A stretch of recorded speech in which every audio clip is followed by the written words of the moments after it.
ठे education society Sangli संचलित श्रीमती अक्काताई नाना Neje high school व junior college Dattawad इयत्ता 6वी विषय इतिहास प्रकरण 8वे मौर्य साम्राज्यानंतरची राज्ये। या प्रकरणाच्या पूर्वार्धामध्ये आपण शुंग घराणे, इंडो ग्रीक राजे, कुशाण राजे, गुप्त राजघराणे, वर्धन राजघराणे व ईशान्य भारतातील राजसत्ता या सर्व प्रकरणांचा अभ्यास माहिती इथं आपण करून घेणार आहोत। त्यापैकी शुंग घराणे, इंडो ग्रीक राजे, कुशाण राजे इथंपर्यंतचा भाग आपण पाहिलेला आहे। गुप्त घराणे, गुप्त घराण्याचे संस्थापक श्रीगुप्त, समुद्रगुप्त आणि चंद्रगुप्त या घराण्यातील उल्लेखनीय राजे। समुद्रगुप्त, पहिला चंद्रगुप्त या गुप्त राजाच्या कारकिर्दीत गुप्तांच्या राज्य विस्ताराची सुरुवात झाली। त्याचा मुलगा समुद्रगुप्त याने आसपासच्या राजांचा पराभव करून हा विस्तार आणखी वाढवला। त्याच्या कारकिर्दीत गुप्त सत्ता आसामपासून पंजाबपर्यंत पसरली होती। तमिळनाडूमधील कांचीपर्यंतचा पूर्व किनारपट्टीचा प्रदेशही त्याने जिंकून घेतला होता। म्हणजे या समुद्रगुप्ताने स्वतःच्या राज्याच्या सीमा वाढवण्यासाठी आसपासच्या राज्यांच्यावरती आक्रमण करून तो भूभाग त्याने जिंकून घेतलेला होता। प्रचंड मोठा विस्तीर्ण भूभाग आपल्या या साम्राज्याचा केला होता। समुद्रगुप्ताने मिळवलेल्या विजयामुळे त्याच्या सत्तेचा दबदबा सर्वत्र वाढला होता।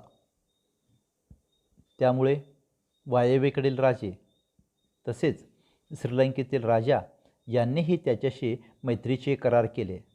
जे स्वतःच्या कर्तृत्वाचा दबदबा आपल्या राज्यापुरता तर होताच होता, पण राज्याच्या बाहेर असणाऱ्या श्रीलंकेमध्ये सुद्धा असणाऱ्या राजांच्यावरती होता आणि त्याचबरोबर वायव्येकडच्या राजांच्यावरती सुद्धा होता।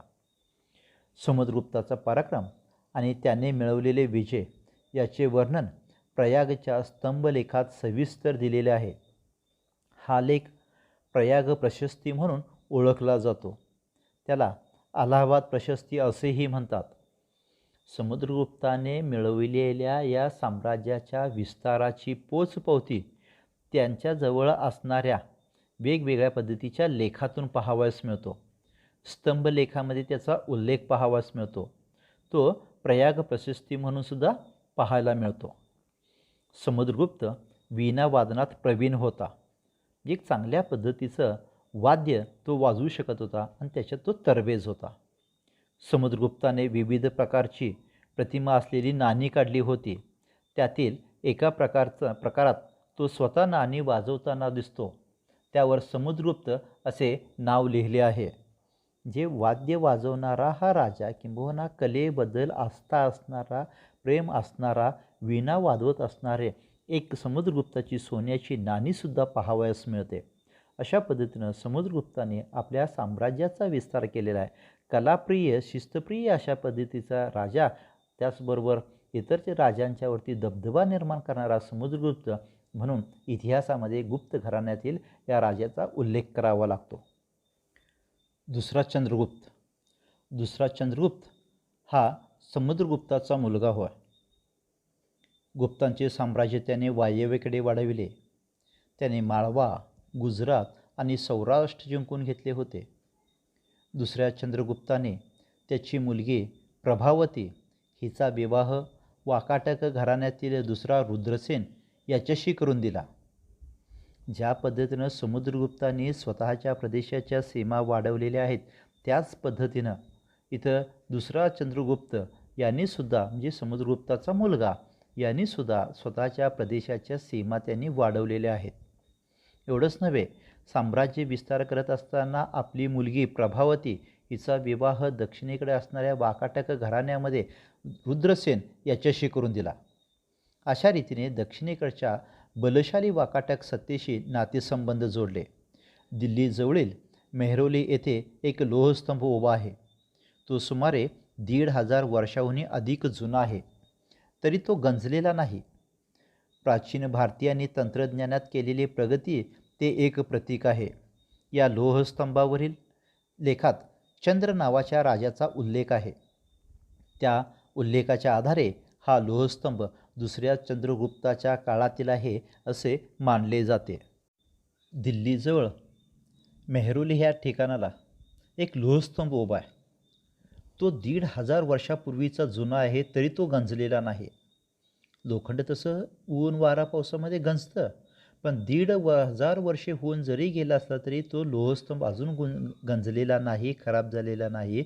म्हणजे प्राचीन भारतीयांचं तंत्रज्ञान किती प्रगत होतं त्याचं एक उत्तम नमुना म्हणून हे दिल्लीजवळचं मेहरुली लोहस्तंभ आपल्याला पाहावयास मिळतं. एवढंच नव्हे की या लोहस्तंभामध्ये जे काही कोरलेलं होतं ते नाव आहे चंद्र नावाच्या राजाचा उल्लेख आहे. म्हणजे यापूर्वी होऊन गेलेल्या राजांचा उल्लेखसुद्धा या लोहस्तंभावरती पाहावयास मिळतो. तो दुसऱ्या चंद्रगुप्ताच्या कालावधीमधला हा लोहस्तंभ आहे. दुसऱ्या चंद्रगुप्ताच्या काळात फाहियान हा बौद्ध भिक्खू चीनमधून भारतात आला होता. त्याने त्याच्या भारतातील प्रवासाचे वर्णन लिहून ठेवले आहे. त्यामध्ये गुप्त साम्राज्यातील उत्कृष्ट राज्य व्यवस्थेची माहिती मिळते. म्हणजे भूतकाळामध्ये कोणकोणत्या गोष्टींचा अनुभव या फाहियान या प्रवाशाला आला त्या सर्व गोष्टींचा उल्लेख इथं त्याच्या लेखणीमध्ये पाहावयास मिळतं. अशा पद्धतीनं गुप्त घराणं एक चांगल्या पद्धतीनं उत्तर भारतामध्ये स्वतःच्या साम्राज्याचा विस्तार करत असताना आणि एक चांगल्या पद्धतीचं राज्यकारभार करत असताना पाहावयास मिळतं. वर्धन राजघराणे गुप्त साम्राज्याचे सामर्थ्य कमी होऊ लागल्यानंतर उत्तर भारतात अनेक राज्ये उदयाला आली. वर्धन राजघराण्याचे राज्य त्यापैकी एक होते. दिल्लीजवळ असणाऱ्या थानेसर या ठिकाणी प्रभाकर वर्धन नावाचा राजा राज्य करत होता. त्याने वर्धन घराण्याची स्थापना केली. हर्षवर्धन हा त्याचा मुलगा होय. हर्षवर्धनाने वर्धन साम्राज्याचा विस्तार केला. त्याच्या कारकिर्दीत वर्धन साम्राज्याचा विस्तार उत्तरेला नेपाळ, दक्षिणेला नर्मदा नदी, पूर्वेला आसाम आणि पश्चिमेला गुजरातपर्यंत झाला होता. जी प्रचंड मोठ्या प्रमाणावरती साम्राज्याच्या सीमा वर्धन राजघराण्यानं पुढं विस्तीर्ण पावायला सुरुवात केली होती, पसरवायला सुरुवात केली होती, स्वतःच्या साम्राज्याचा विस्तार केला होता. पण हे केव्हा या गुप्त घराण्याच्या ऱ्हासानंतर वर्धन राजघराणं उत्तर भारतामध्ये उदयाला आलेलं होतं. त्यामध्ये हर्षवर्धन त्यांचा मुलगा असेल किंबहुना राज्यकारभार करत असताना त्यांच्या सीमा असतील या सर्व वाढवलेल्या पाहावयास मिळतात. कामरूप म्हणजे प्राचीन आसाम. तेथील राजा भास्कर वर्मन याच्याशी त्याचे मैत्रीचे संबंध होते. हर्षवर्धनाने आपला राजदूत चीनी दरबारात पाठवला होता. हर्षवर्धनाने चीनच्या सम्राटाबरोबर मैत्रीचे संबंध प्रस्थापित केले होते. त्याने त्याची राजधानी कनौज येथे प्रस्थापित केली. त्याच्या कारकिर्दीत व्यापाराची भरभराट झाली. राज्याच्या उत्पन्नाचा खूप मोठा हिस्सा तो प्रजेच्या हितासाठी वापरत असे. दर 5 वर्षांनी तो स्वतःची सर्व संपत्ती प्रजेला दान करीत असे. म्हणजे हर्षवर्धनाने चीनच्या सम्राटाबरोबर मैत्रीपूर्ण संबंध प्रस्थापित केलेले होते. मग हे करत असताना आपल्या साम्राज्यामध्ये असणारा व्यापार त्याने वाढवलेला आहे.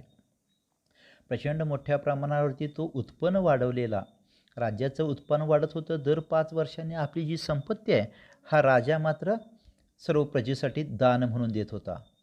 जे चीनच्या राजाबरोबर मैत्री प्रस्थापित करून त्यांच्याशी व्यापार वाढवून त्यातला मिळणाऱ्या नफ्याचा परिणाम 5 वर्षांना का असेना सर्वसामान्य जनतेला तो दान करत होता.